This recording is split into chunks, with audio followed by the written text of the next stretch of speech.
Tu as 5 sens. L'odorat, la vue, l'ouïe, le toucher. Il m'en manque un. Ah oui, le goût. Tu peux utiliser un de tes 5 sens pour mieux étudier. C'est ce qu'on appelle la mémoire associative.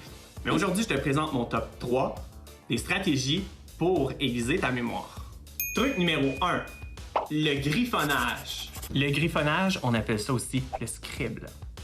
En classe, on te demande souvent d'utiliser ton surligneur dans tes méthodes de travail. C'est pour mettre en évidence des informations qui sont importantes.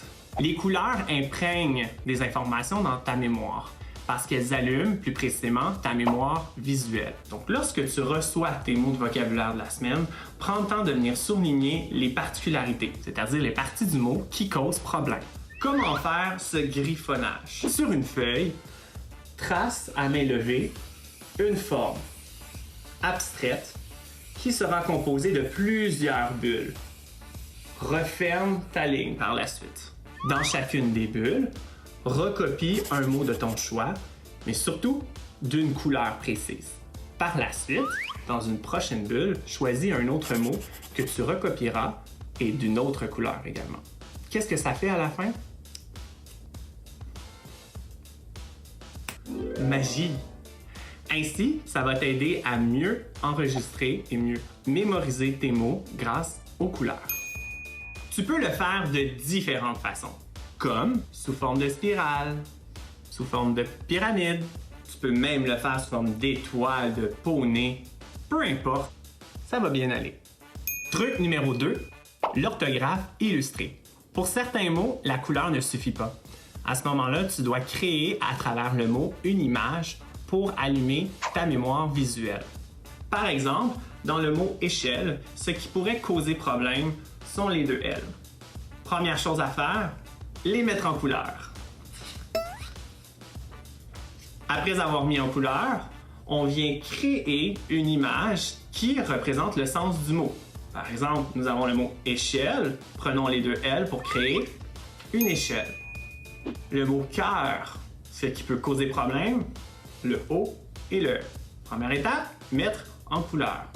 Par la suite, créer la forme d'un cœur avec les deux lettres. Mais c'est donc bien mignon! Dans le mot flamme, la particularité sont les deux M. Couleur. Par la suite, on transforme les deux M en image. Truc numéro 3, le schéma. Le schéma est une méthode graphique qui te permet d'identifier et de compartimenter les particularités du mot pour que tu puisses mieux les retenir. Par exemple, cette semaine, si tu as étudié les lettres muettes, tu viens y créer un premier tiroir. Par la suite, tu crées des boîtes avec chacune des lettres pour y déposer par la suite tes mots. Ici, nous avons la lettre D. Je viens inscrire mes mots de la semaine. Renard, retard, bar. Il suffit de répéter l'exercice avec tous les aspects que tu trouves difficiles. Ça peut être des familles de sons, ça peut être des familles sur les lettres jumelles, ça peut être même des familles sur des règles de grammaire. L'important, c'est de varier tes techniques. Tu peux autant utiliser ces techniques-là comme plein d'autres pour étudier tes tables de mathématiques, tes verbes ou même pratiquer une présentation orale. Mais je t'entends dire au loin, Monsieur Kevin, il en existe combien de techniques? Si tu utilises ta créativité, il n'y a pas de limite. L'important, c'est que tu restes connecté à un de tes 5 sens. Alors, sois stratégique et créatif en même temps.